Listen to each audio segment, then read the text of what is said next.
이렇게 하면은요, 원리를 가르친다는 거. 암기하고 이런 게 아니고요. 원리를 가지고 이해시키는 거예요. 이해를 하면 더 이제 깊이 있고, 더 이제 쉽게 접근할 수가 있죠. 그래서 이해하는 문법 원리. 그 다음에 독해도 이제 원리가 있어요. 독해도 그냥 막 하는 게 아니고, 보통 지금 현재는 이제 끊어읽기를 많이 하죠. 끊어읽기. 그것도 한 방법이죠. 좀 끊어읽으면서 이제 직독직해. 옛날에는 막 앞뒤로 막 왔다 갔다 하면서 그렇게 해서, 근데 지금은 그래도 이제 많이 나아졌어요. 직독직해로. 거기다 이제 저희는 이제 정확한 사고까지 이제 할 수 있도록 그렇게 이제 저희가 독해를 하고 있습니다. 그 다음에 이제 영작을 하는데요. 영작도 뭐 쉬운 문장이 아니라 고급 문장까지 할 수 있도록 구조를 가지고 영작을 하는 그런 훈련을 합니다. 쉽게 고급 문장을 쉽게 할 수 있는 영작 원리. 중요한 건 이제 원리죠. 원리를 알면 굉장히 쉽게 접근할 수 있고 또 더 깊이 있게 우리가 이제 알 수 있는 그런 장점이 있습니다. 그래서 저희는 이제 이런 식으로 문법과 독해와 영작을 하고 있습니다. 세계에는 이제 6,000가지 이상, 6,000종 이상의 이제 언어가 있는데 그 모든 이제 6,000종 이상의 언어가 공통점이 있어요. 공통점이 있고 차이점도 있고 영어를 배울 때 영어와 우리말의 차이점, 그다음에 공통점 이런 것들을 파악하면 영어를 이제 접근하기 훨씬 쉬워지죠. 그래서 일단 6,000가지의 6,000종 이상의 이제 언어가 있지만 지구상에 물론 이제 문자를 가져 넣을 수 있고 문자가 없는 언어도 있습니다. 그 모든 언어를 다 분류를 해보면 딱 두 가지 종류로 분류를 할 수가 있어요. 우리가 이제 사상이랄까? 세계 전 세계 사상을 두 가지로 분류하면 헤브라이즘, 그다음에 헬레니즘 이렇게 이제 두 가지로 분류하거든요. 쉽게 말하면 동양적 사고, 또 서양적 사고 이렇게 이제 두 가지로 분류할 수가 있는데 언어도 이제 두 가지가 이제 분류가 돼요. 하나는 뭐냐면 하나는 이제 토시 언어라고 해요. 토시 언어. 또 하나는 이제 구조 언어. 다시 말하면 토시로 말하는 언어가 있고 구조로 말하는 언어가 있다. 이거죠. 자, 그러면 토시 언어는 뭐냐? 토시 언어는 이런 것들이에요. 우리말이 이제 대표적인 토시 언어입니다. 그 다음에 이제 옆에 있는 일본어도 토시 언어고, 유럽 국가들 언어. 그러니까 사실 일본어는 토시가 전부예요, 토시가. 나머지는 다 한자예요. 그러니까 한자를 가져다가 거기다 토시를 붙인 거예요. 그게 이제 일본어입니다. 그러니까 우리나라도 옛날에 그게 있었죠. 이두문자 이런 거. 이런 게 바로 이제 그런 거죠. 일본어가 이제 그런 겁니다. 한자에다가 토시를 갖다 붙인 거죠. 그러니까 원래 이제 일본어 자체가 말 자체가 이제 토시 언어이기 때문에 거기 이제 한자를 그렇게 이제 사용을 하는 거죠. 우리도 마찬가지죠. 우리도 토시 언어이기 때문에 우리는 이제 한글이라는 걸 발명을 해서 세종대왕님께서 그래서 우리 한국어가 토시가 몇 개냐면 15,000개라고 합니다. 15,000개. 일본어는 토시를 갖다 붙이는데 이 토시를 합치면 이제 300개 정도가 된다 그래요. 그러니까 일본어보다 상당히 우리는 토시가 많죠. 사실 이 외국 사람들이 우리말을 제대로 이제 구사를 하려면 몇 개? 15,000개의 토시를 외워줘야 돼요. 그래야지 자유자재로 이제 구사를 할 수가 있는 거죠. 사실 우리말 배우기가 상당히 어렵다고 그래요. 가장 이제 세계에서 배우기 어려운 언어 중에 하나가 우리말이에요. 표현이 다양해요. 근데 우리는 그냥 막 자유자재로 쓰잖아요. 굉장히 이제 어려워요. 그러니까 뭐 색깔 비유 많이 드는데 색깔도 굉장히 이제 많잖아요. 이게 토시가 많다는 건 뭐냐면 이제 감정, 그죠? 아까 감정 표현이나 사고 표현이 굉장히 다양하다는 거죠. 근데 이제 구조 언어라는 게 있어요. 이 구조 언어는 대표적인 게 이제 우리가 이제 배우는 이제 영어입니다. 영어. 그다음에 중국어, 히브리어 이런 것들이죠. 그래서 중국이 또 우리나라가 가까이 있지만 사실은 이 중국은 영어하고 이제 비슷해요. 그러니까 서양적인 어떤 사고를 가지고 있어요. 그래서 침대 생활하죠 여기 중국이.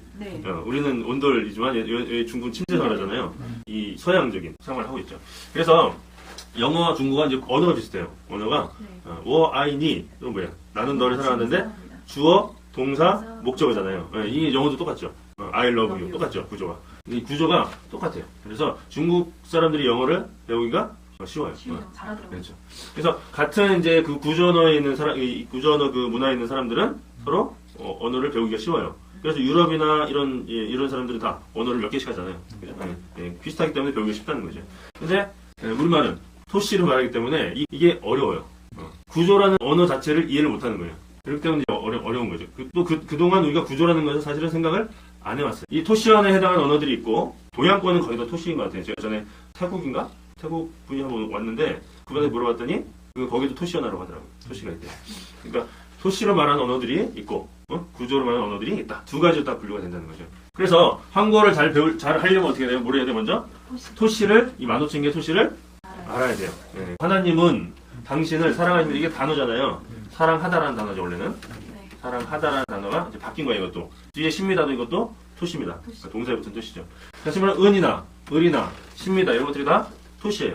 자, 이런 것들은 뭐죠? 하나님, 당신 사랑하다는 단어예요, 단어. 우리말은 단어, 토시. 단어, 토시. 단어, 토시. 이렇게 이제 연결이 되는 거예요, 우리말은. 그러니까, 토시를 빼면 어떻게, 하나님 당신 사랑하다. 자, 이렇게 하면은 어떻게 돼요? 이게 말이 이상하죠, 그죠? 네.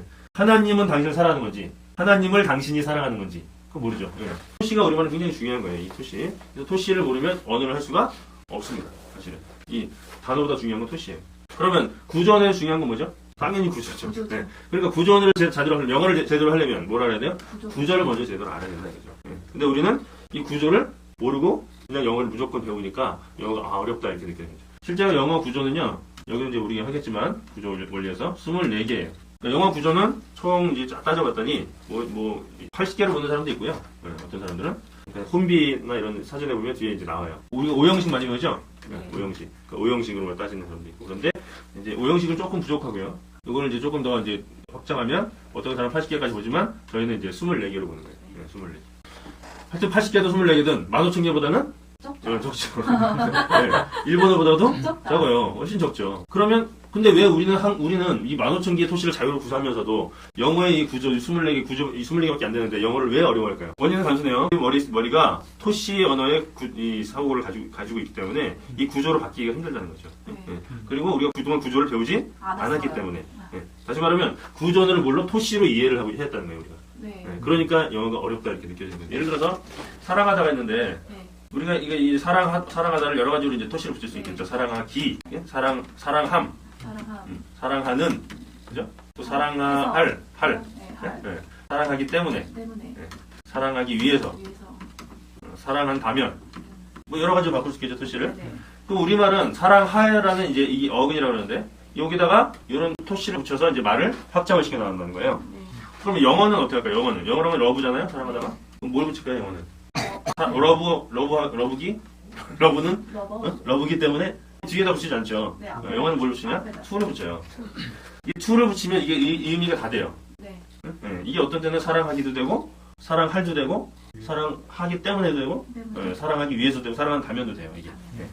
그러면, 우리말은 이 표현을 하기 위해서 여러 다른 이제 토시들을 쓰죠. 그러니까 몇 개? 15,000개 토시가 나온다는 거예요. 근데 영어는 이 토시를 다 뭘로 쓴다? to 하나 가지고 다 쓴다. 네. 그러니까 당연히 작을 수밖에 없죠. 네. 구조가. 뭘로? 이거는 자리로 구별해요, 자리. 이게 어느 자리에 오냐에 따라서 이게 기도 되고 때문에도 되고 다 되는 거예요. 그러니까 우리는 이걸 보고 이게 어느 자리냐 이걸 따지지 않고 구조가 뭐냐를 따지지 않고 먼저 뭘 보는 거예요? 이게 사랑하기인가? 사랑하는인가? 사랑하기 때문에 해야 되나? 사랑하기 위해서 해야 되나? 이걸 가지고 자꾸 이제 판단을 하려고 그러는 거죠. 네. 그러니까 안 되는 거예요. 그러니까 이 툴을 자꾸 이걸로 해석을 하는 거죠. 그러니까 그렇게 하니까 영어가 이거 어렵다 이렇게 되는 거죠. 그러니까 이거를 동사 토시가 몇 개냐면 동사 토시가 한 500개 정도 된다 그래요. 동사 토시만 500개 더 될 거야 우리 말은. 그러니까 이거를 500개로 하려니 되겠어 이게? 이걸 500개 중에 어떤 걸 때려 맞춰야 되니까. 그러니까 안 되는 거지. 그러니까 어렵다 이렇게 느껴지는 거니까 구조는 뭘로? 구조로 이해를 해야 돼 그냥. 몇 개? 24개 구조 중에 하나예요 그냥. 네. 그렇게 하면 이 영어가 굉장히 쉬워지는 거죠. 그러니까 지금 우리는 이 토시 언어로 돼 있는 이 사고를 뭘로? 구조언어로 바꿔주는 거예요.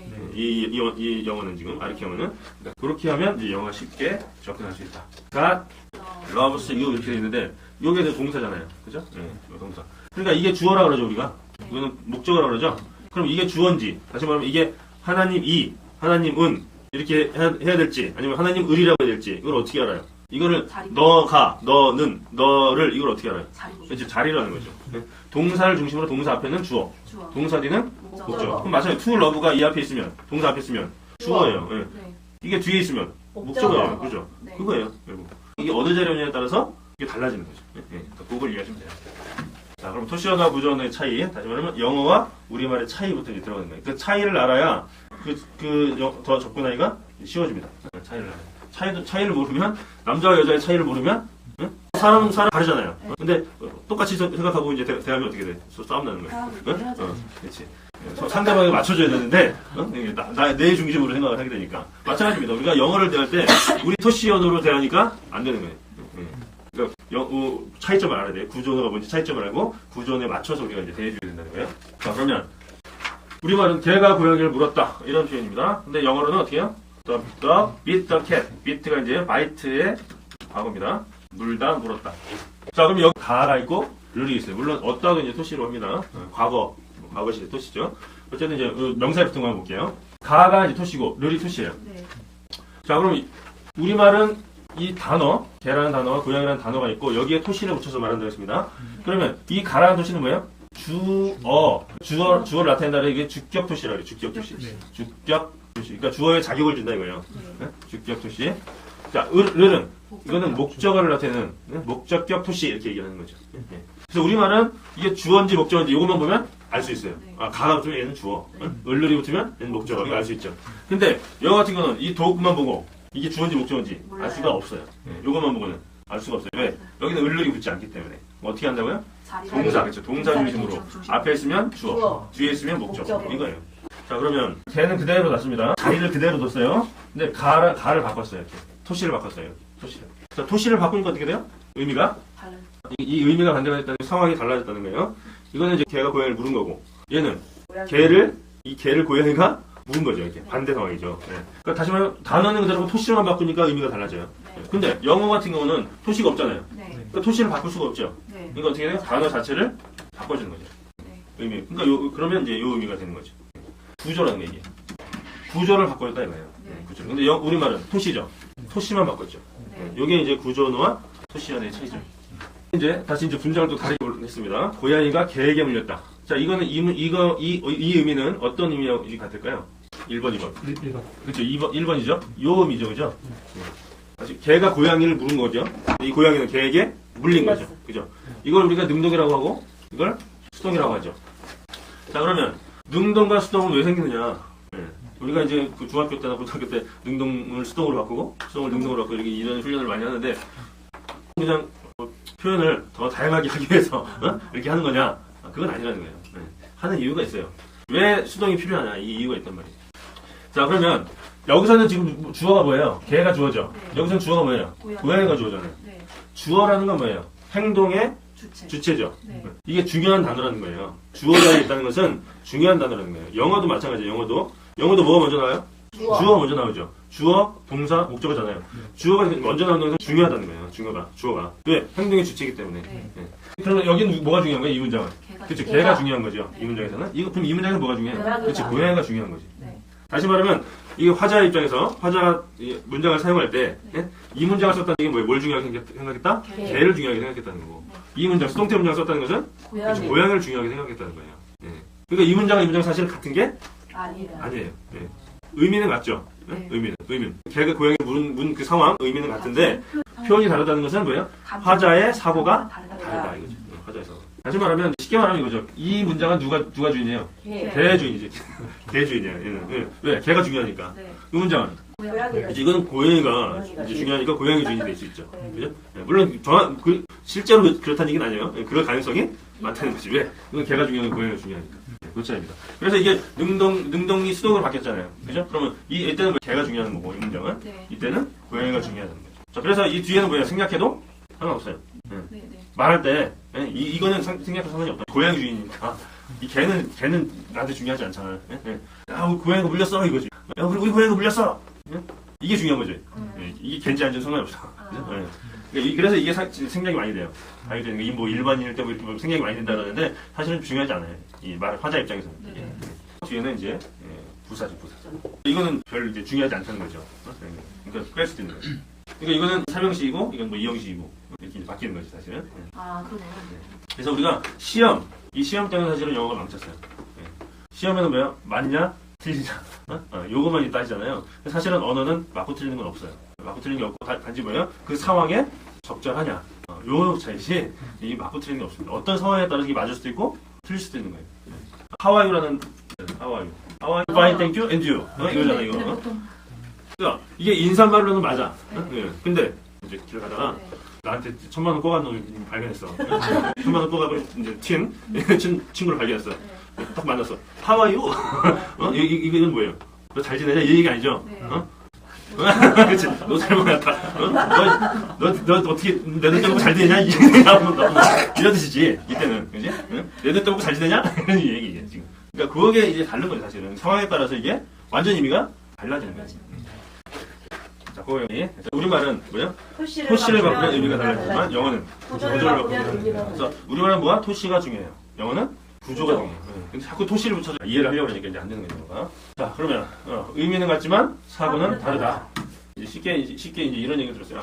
축구를 했습니다. 자, 한국이 일본에 1대3으로 패했습니다. 일본이 한국을 3대1로 이겼습니다. 누가 이긴 거야? 일본. 아, 일본이 이긴 거네, 그죠? 이것도. 일본. 일본이 이긴 거죠, 이것도. 네. 근데 표현이 다르죠? 여기는 주어가 뭐예요? 한국. 그치? 여기는 주어가 뭐예요? 일본. 자, 그러면, 자, 아나운서가 이제 전화입니다. 아나운서가. 한국이 일본이 1대3으로 패했습니다. 어느 나라? 우리나라. 우리나라 아나운서. 일본이 한국을 3대1로 이겼습니다. 어느 나라? 일본. 그치, 이건 일본 아나운서. 이걸로 보면 확실히 구별되죠. 주어. 네, 그렇죠. 이게 주어가 뭐냐? 이거는 뭐예요? 그 사람이 누구냐? 만약에 우리 한국 아나운서가 이렇게 말을 하면, 일본이 한국을 3대1로 이겼습니다. 이렇게 말하면, 이거는 이제. 네, 혼나지. 이거 앞을 날라고 난리나요. 네. 그러니까 요 차이예요. 능동과 수능의 차이는. 자, 단어에는 사고가 없다. 이 단어 자체는 사고가 없는 거예요. 그럼 사고를 어디 표시해요? 토시. 네, 토시에다 표시하는 거예요. 토시를 어느 단어에 붙이냐? 요게 사고를 결정하는 거예요. 네. 자, 그래서 우리말은 사고를 어디에? 토시에다 놓고, 영어는 사고를 구조에다 놓고, 요 차이입니다. 그래서 토시와 사고는 단지 단어가 아니라 뭐예요? 사고의 단위예요. 사고. 생각을 집어넣는 거예요. 거기다. 내 생각을 어디다 표시해요? 우리말은 토시에. 영어는 구조에다 표시한다. 그러니까 사고를 표시하는 게 굉장히 중요하죠. 언어라는 건 뭐죠? 내 생각과 감정을 표현하는 거니까. 그러니까 다시 말하면 언어는 단지 그냥 너 밥 먹었냐? 이거 얼마예요? 몇 시예요? 이거 하는 게 언어가 아니에요. 그거는 일상적인 그냥 필요해서 하는 말이고 사실은 내 감정과 느낌과 사고를 표현하는 거. 이게 이제 언어의 사실 더 중요한 목적이잖아요. 인간의 언어는. 동물의 언어는 그런 게 필요 없죠. 동물은 그냥 배고프다, 짝짓기 하고 싶다. 이거지. 근데 우리 인간 언어는 다르다는 거예요. 뭘 표현해야 돼? 사고를 표현하는 거죠. 그러니까 이 사고를 표현하는데 가장 중요한 게 뭐다? 토시하고 구조. 토시. 우리말은 토시. 영어는 구조. 구조. 이 차이를 알아야만 영어를 접근을 할 수가 있다는 거죠. 그래서 어순이 우리말 중요하지 않다는 거예요. 구조가 중요하지 않다는 거예요. 자, 철수는 영희를 좋아한다. 영희는 철수. 이게 순서를 바꿨어요, 다. 그죠? 네. 그래도 의미는 통하죠. 네. 그래도 의미는 통하잖아요. 네. 철수는 영희를 좋아한다. 이건 철수를 강조한 거예요. 네. 영희를 한 거. 영희를 강조한 거예요. 네. 다시 말하면 앞에 나온 게 강조하는 거예요. 이것도 마찬가지. 이건 좋아한다를 좀 더 강조한 거고. 예. 그런 차이지 사실은 어순이 크게 중요하지 않아요. 다시 말하면 막 뒤바꿔 놔도 순서를 뒤바꿔 놔도 이해하는데 지장이 없다는 거예요. 의미도 달라지지 않는다는 거예요. 근데 영어는 어떠냐? 영어. 사람 라브스냐면 이거예요. 탐이 이제 사랑하는 건데 바꿔놓으면 반대가 되죠. 상황이. 네. 이거는 또 말이 좀 이상하고. 이거는 이것도 좀 그렇고. 그죠? 러브스가 뒤로가 있죠. 물론 이런 문장도 있습니다. 이게 탐이 목적어인데 이게 도치된 거예요. 이건 도치가 될 수도 있어요. 이게 이렇게 원래 자리가 여기인데 이렇게 도치가 될 수도 있어요. 물론 그런 경우도 있어요. 네. 일반적이지 않죠. 어쨌든 순서를 바꾸니까 어때요? 의미가 달라지기도 하고 뜻이 안 통하기도 하고 그죠? 네. 그러니까 영어는 그래서 어순이 다시 말해 구조가 중요하다. 그래서 실제로 영어 우리말은 어순이 다른 것이 아니고 생각을 말로 표현하는 방식이 다른 것이다. 즉 뭐요? 사고를 표시하는 방식이 다른 거라는 거죠. 한번 보세요. They moved by the car. 여기 전체가 있으면 이걸 가로쳐서 이 두 개만 주어 동사로 봅니다. 자, 이게 move가 뭐예요? 이동하다, 움직이다 이런 뜻이잖아요. 그러면 의미가 뭐가 돼요? 그들은 그 차로 이동했다. 이렇게 되죠. 그럼 여기는요? 차를 이동시킨 거지. 그죠? 어떤 때는 이동했다라고 읽고 어떤 때는 이동시켰다라고 읽고. 왜 그래요? 구조 때문에 그래요. 자, 이거는 무슨 구조? 주어 동사 구조. 이거는 주어 동사 목적어 구조. 그렇죠? 네. 자, 그러면 보세요. 여기서는 그들이 차로 이동했으니까 움직인 건 뭐예요? 움직인 건. 그렇죠. 그들이 움직였죠. 그들이 차를 이동시켰어요. 움직인 건 뭐예요? 이동한 건. 이동한 건 차지. 그죠? 네. 자, 그러면 자동사는 주어가 움직이는 거예요. 타동사는 목적어가 움직이는 거예요. 목적어를 움직이게 하는 거죠. 주어는. 나는 호수를 걸었다. 이게 이제 우리 토시를 가지고 이제 구조를 이해하려고 하는 그 패단을 보여드릴 건데 나는이 왜 주어죠? 주격 토시잖아요. 르는 목적격 토시잖아요. 네. 그러니까 우리는 이거를 어떻게 삼형식 주어, 동사, 목적어. 이 구조로 하면 되겠구나. 이렇게 이제 할 수 있어요.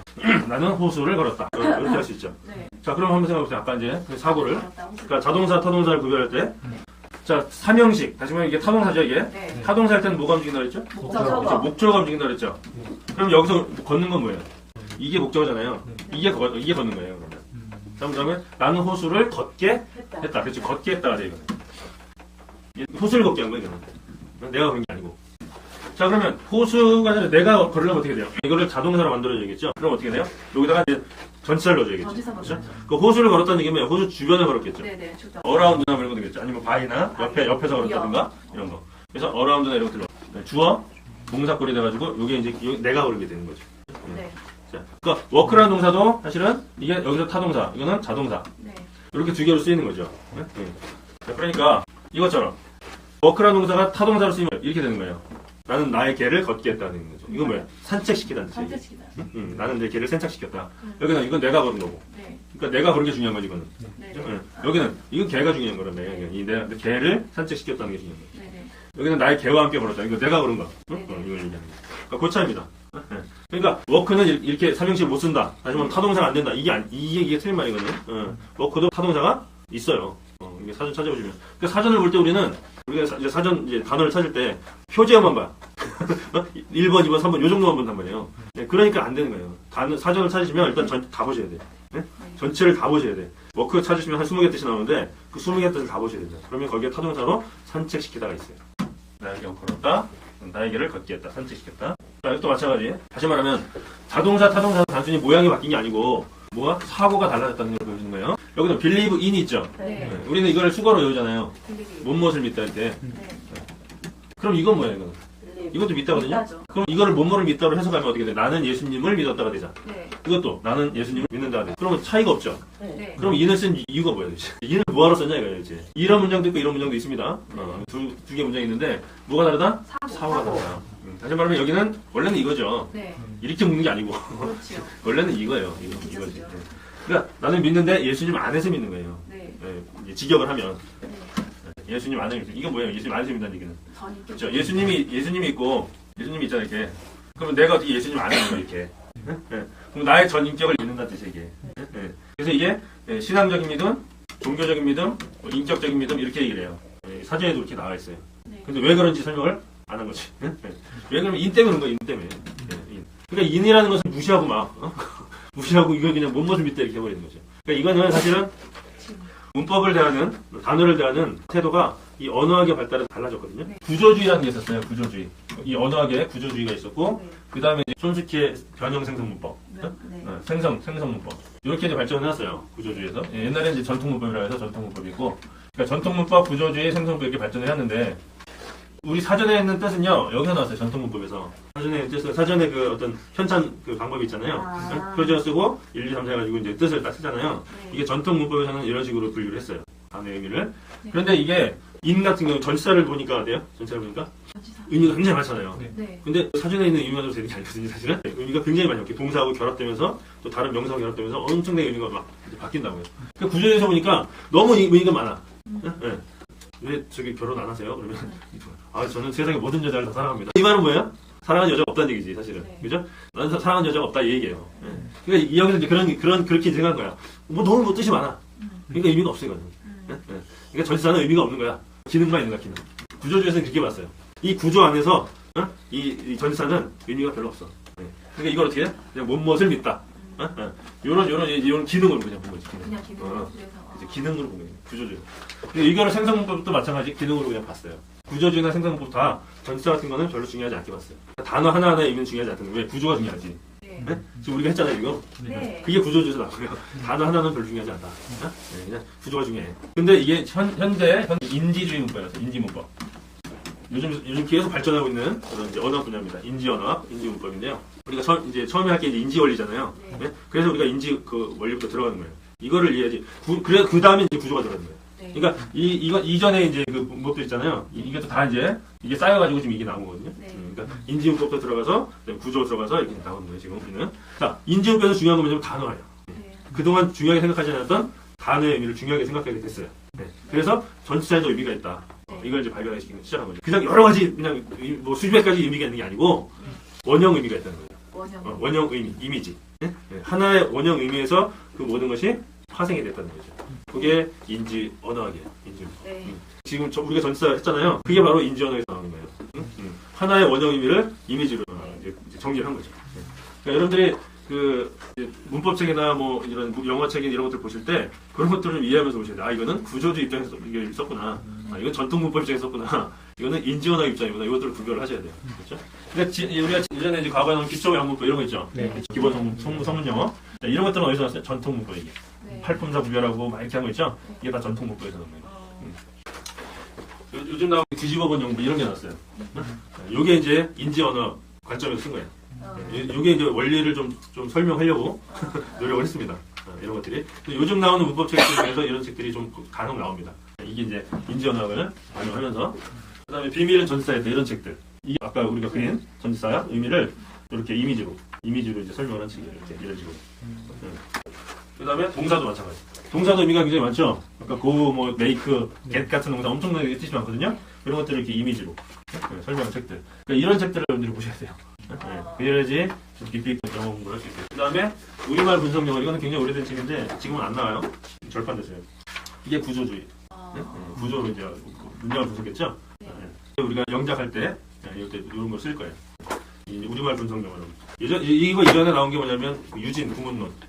이런 것들이죠. 이런 것들이 다 구조주의에서 나옵니다. 구조주의나 생성문법. 이걸 들으시고, 그 다음에 저것도 보시면 되는데, 저하고 제 설명하고 좀 다른 부분도 있어요. 그러니까 여러분들 판단하세요, 이거는. 그러니까 저도 이거를 이제 순전히 제가 혼자 한 게 아니고, 여러 사람들의 이제 책들을 보면서, 제가 나름대로 이제 연구해서 추가한 것도 있고 그래요. 그러니까 보니까 이게 기존에 있는 것들이 좀 안 맞는 부분이 있더라고요. 그럼 제가 또 추가를 하는 거예요. 예를 들어서 오브 같은 거, 포 같은 거, at 같은 거 이런 설명이 좀 충분하지 않은 것들이 있어요. 제가 그것들도 수정하기도 하고 추가하기도 하고 이렇게 했거든요. 그런 것들을 여러분들이 보시고 판단하세요. 일단은 지금 제 강의에서는 제 강의에 충실하시고 여러분 나름대로 또 연구하셔서 판단하시면 돼요. 사도행전에 나오죠. 베레아 사람들은 구상해서 말씀을 간절히 받고 집에 가서 어떻게 또 연구했다는 거예요. 상고했다는데 사실은 연구했다는 얘기, 스터디했다는 얘기예요. 날마다 연구했다는 거예요. 그러니까 강의 들을 때도 그런 자세를 하세요. 그럼 이건 뭐예요? 이건 내가 있고 예수님이 있으면 이런 관계예요. 그냥 이런 안에 들어가고 이런 관계가 아니라 그냥 대상이 대상. 응? 대상으로 믿는 거예요. 대상으로. 다시 말하면 예수님이 어떤 객체로 있는 거죠. 대상으로서. 그러니까 그 세상을 이제 객관적으로 보는 거지. 객관적으로. 저 사람이 어떤가. 그걸 보고 믿는 거예요. 예수님이 어떤 하시는 말이 믿을만한가. 예수님이 하는 일들, 뭐 기적적인 일도 이런 게 있잖아요. 그런 걸 보고 저 사람이 믿을만한가 이런 것들을 판단하고 믿는 게 바로 빌리브예요. 그러니까 주관적인 믿음, 객관적인 믿음 이렇게 이제 분석할 수 있죠. 이게 이제 자동사, 타동사의 차이예요. 그러니까 단순히 그냥 이거를 그냥 수가로 외워버리지 말고 이런 것들이 나오면 이 전치사를 읽어주셔야 돼요. 왜 이런 의미가 되는지, 왜 이게 신앙적이고 이런 믿음이 되는지 이런 것들을 이해할 수가 있게 되는 거죠.